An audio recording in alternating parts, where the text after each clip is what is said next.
You're tuned to Radio Kidnappers, the voice of Hawke's Bay. That's the Acupuncture On Air program. It's our pleasure, as always, to have in the studio Heiko. And we've got a very special guest today, Heiko. We've got Kate Roberts, who's an acupuncturist from Wellington, been on our show before. Hi, Kate. How are you going? Oh, good, thanks, Ken. How are you? I say our show. It's your show, Heiko. No, it's our show, you know. And what are we going to talk about today, Heiko? Yeah, well, I'd like to talk about acupuncture and mental health, and Kate's had quite a bit of an experience and interest in this topic. So I remember first, Kate, just well, as I said, we all know that you're an acupuncturist, but tell us a bit about yourself and how you got involved in the issue of mental health. Yeah, sure. Well, a couple of ways, really. Mental health's a bit of a family business for me. So my mum's a social worker and both my dad and my brother are psychiatrists. And then over the years I've had a bit of personal experience with depression and anxiety and panic and post-traumatic stress. So it's kind of given me quite a bit of empathy in clinical practice. And in, my 20 years in clinic, I've found that most presentations, so even the physical ones, quite often are coupled with an element of emotional distress or strain. So really I've found to be effective in clinical practice, you need to address both the emotional and the physical state. Okay. So you're very highly qualified, aren't you, Kate? I mean, are there many acupuncturists in New Zealand who've got PhD qualifications into research and that sort of stuff? Well, not yet. I do have two very good friends, Dr. Deborah Betts and Dr. Mike Armour, who both hold PhDs in acupuncture, but these are from Australian universities.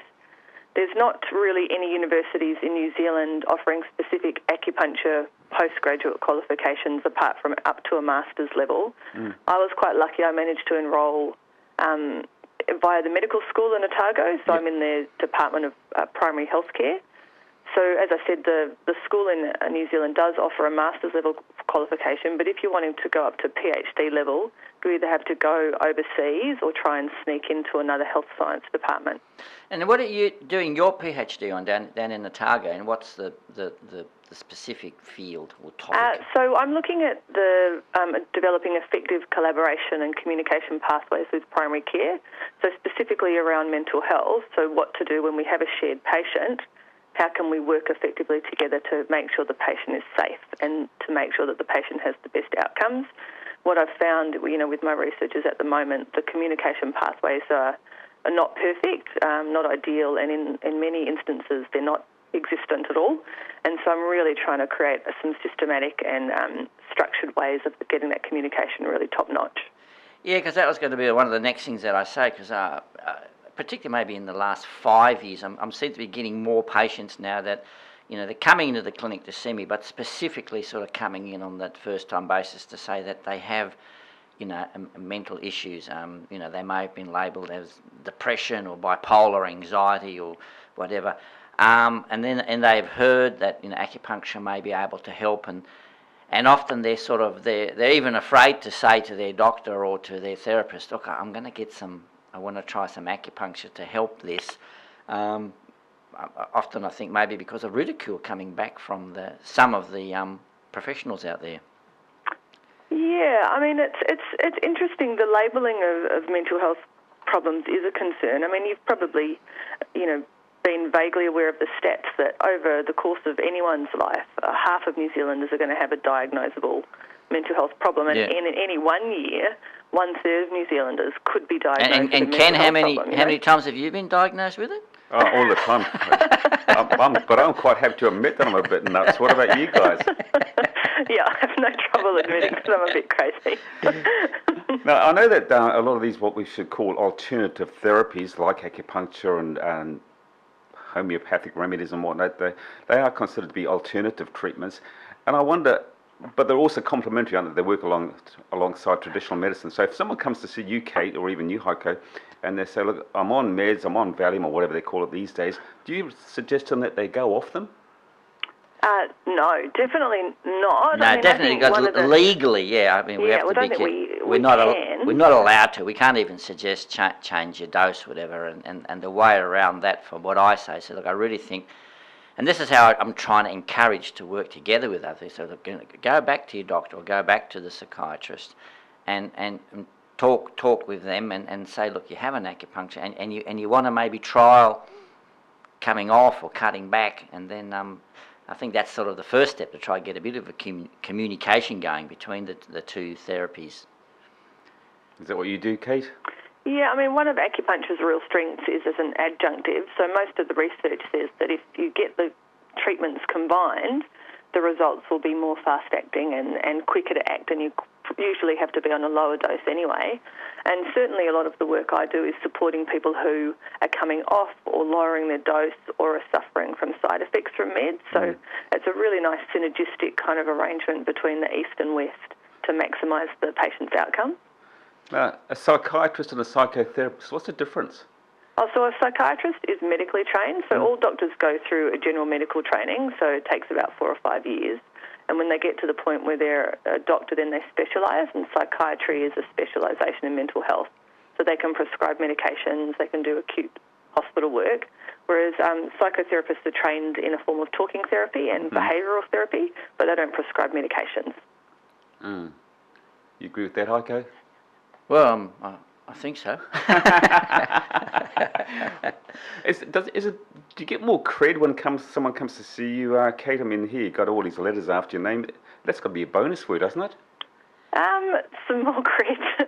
I don't know. I mean, I think a lot of people might be nervous about working in the area of mental health because the outcomes are definitely not as clean cut as with, someone's got a sore back and they get better, whereas with mental health usually it's a pretty long journey. So I think more, I would attract those kind of patients because I'm really aware that, that it is going to be a long-term treatment option sometimes and the results can be quite varied, and I'm really comfortable talking with patients about that. I just wonder, though, that, I think that Heiko and I talk every week, and according to Heiko, there's not a thing that acupuncture can't help. But if I was mentally not unbalanced, but if I thought I was was depressed and that sort of stuff, you guys would be the last people I think to come and see, because I would automatically think of a psychiatrist or a psychotherapist because I would need counselling.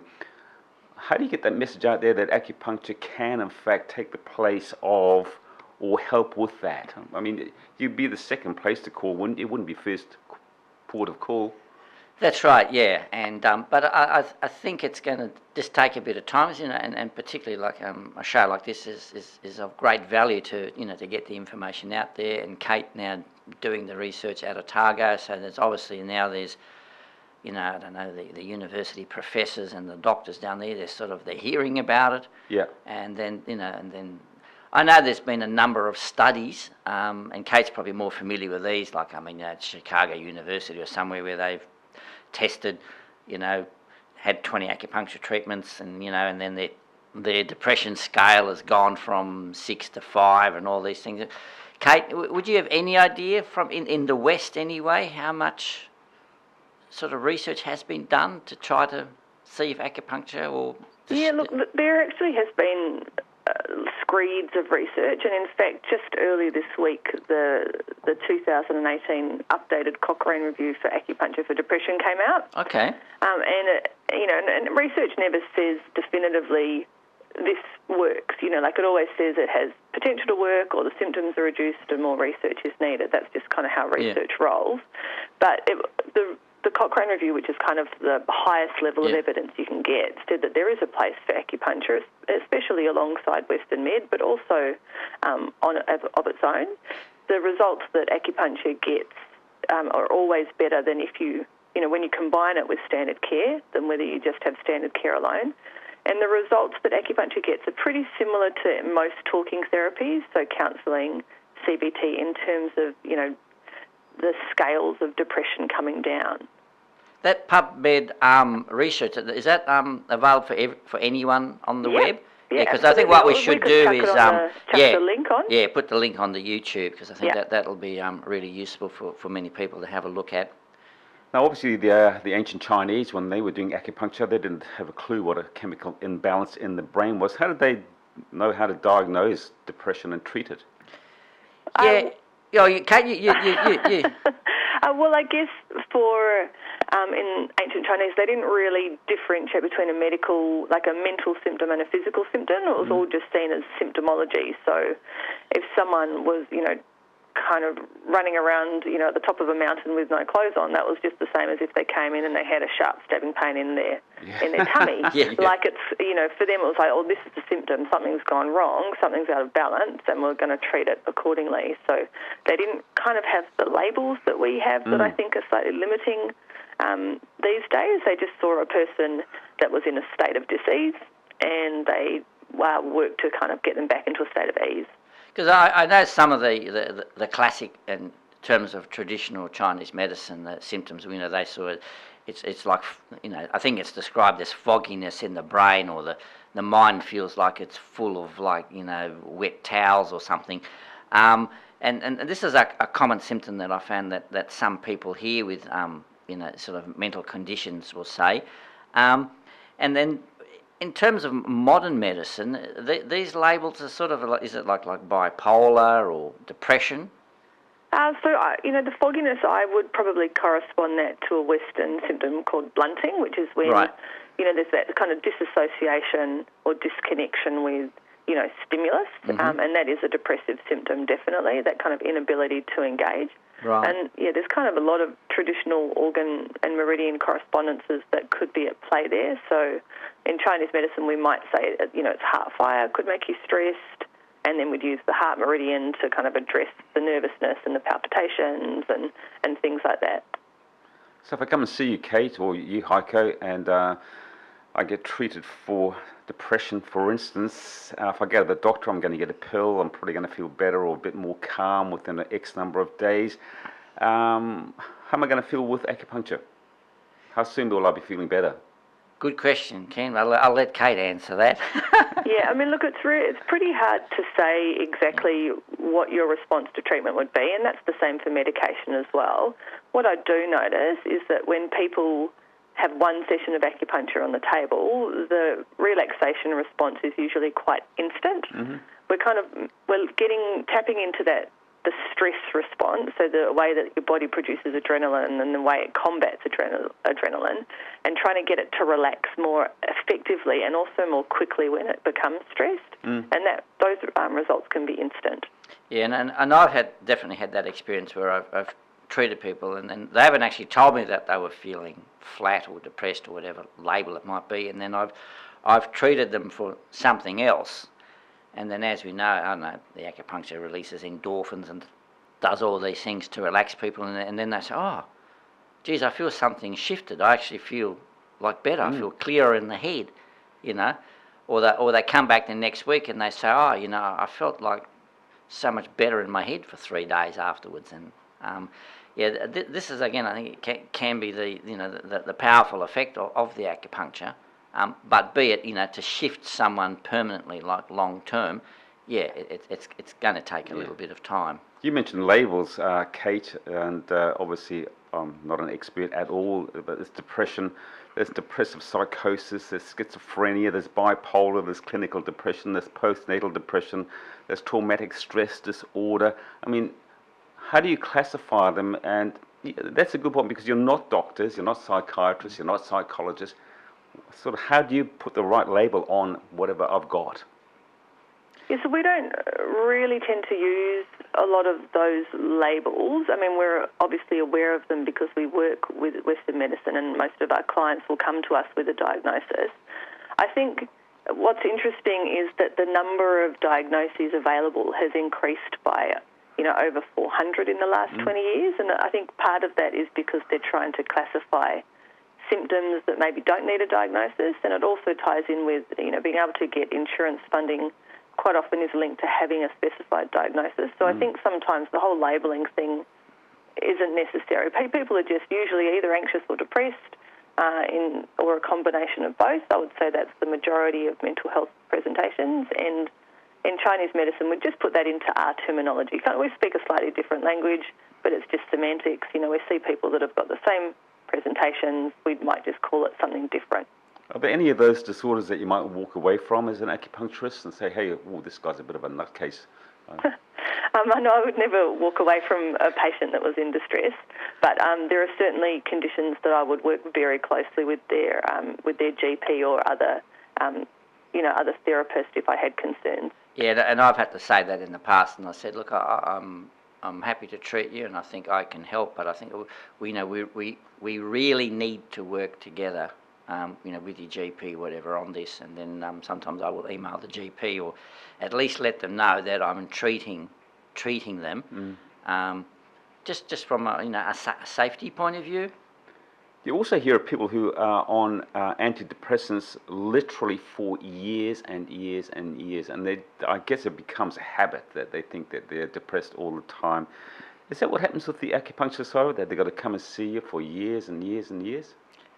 Oh, I think if they do, then we're probably not doing our job very well. Yeah. Usually the whole idea of acupuncture is to get the person's body into a state where it can heal itself as quickly as possible. So we're trying to reinstate the body's own self-healing ability. And sometimes that'll take longer with people if they've maybe been in a state of disease for quite a long time. But ideally you get them to the point where they don't have to come and see you. And then, every so on, they might have a wobble and they need to come back and get a top-up. But the idea is to get people to be able to heal themselves. Yeah, they need to be independent again. So you don't have to want to rely on the pharmaceutical drug or on St. John's wort, some herb, or on you've got to have acupuncture twice a week for the next 20 years. It's just not the right way to do things. Is it about the needle, or is it about the talking to them about their problems at the same time? So when they come and see you, you're just going to put the needle and not say anything, or you're going to try and have a bit of a chin wag and say, well, what is the problem? That's an interesting question too, and Kate's probably got a different idea than me. But yeah, I'm not the type of practitioner that wants to talk a lot in terms of like trying to counsel them. I think that professionals are sure. I still talk to them a little bit, but for me the big part and the best part of the acupuncture is putting it and letting them relax and letting that 20 minutes go by so that the endorphins or whatever it is changes in their brain so that they feel better. But sometimes it may be important to talk to them. What about you, Kate? What's your sort of... I mean, look, it's usually a bit patient-led, so I can tell, when a patient comes in, if they need to have a bit of a chat, then I'm there for them, and it's a safe place and they feel cared for. I mean, they're always going to get the needles. They know that. They're coming to an acupuncturist. So, I mean, the needles are always going to form a part of what the treatment is. And other times people don't want to talk at all, and, they just need that space to lie down and be calm and kind of gather their thoughts. And I work with what they need. I think the strength in acupuncture is we develop what's called a therapeutic alliance with our patients. So it's patient-led. We care for them in the way that they need it, and that provides real strength with their outcomes. Do you ever see the day, Kate, when, at the moment when you pick up the phone and ring 0800... mental health. Yeah, mental health or whatever. And do you ever see the day when we might see a drop-in acupuncture mental health clinic where people can just get on the blower or drop in and have a bit of the needle and feel a whole lot better? Have you thought of running a study and maybe a feasibility exercise about what that might cost? And do you think people would actually I would love to be able to do something like that. It always comes down to funding and time. The acupuncture school where I work, we've set up a community drop-in clinic, but it's only one day a week, and ideally these kind of things need to be accessible more than that. I think there's real scope for it to happen. I mean, acupuncture is a cost-effective treatment to run. It's easy to do in a group setting. But let's keep trying, and maybe in the future let's see if we can get some more community-based stuff off the ground. I think once my PhD is finished, I'll have a little bit more time. Yeah. No, I've often thought even here in the Bay, and we've probably got about 15 of our members here in the Bay, and maybe you can go to the District Board of Health and say, look, can you just give us a community room somewhere, or a hall, or a little wing off the hospital or something, and then on a volunteer basis, we could get one of our practitioners to go in for one session, one morning every fortnight. So it could be manned all week. Yep. And it could be perfect for something like that. People just think, I just want to de-stress a bit and chill out. Yeah. Yeah, I mean, they do it for a lot of the addiction programs in the States. Like, there's a drop-in clinic for anyone who's coming off any kind of opioid. If you have some kind of withdrawal symptoms, you go and you drop in, you get either your ear acupuncture or body acupuncture. You just kind of reset and then you go away. But that's available every day.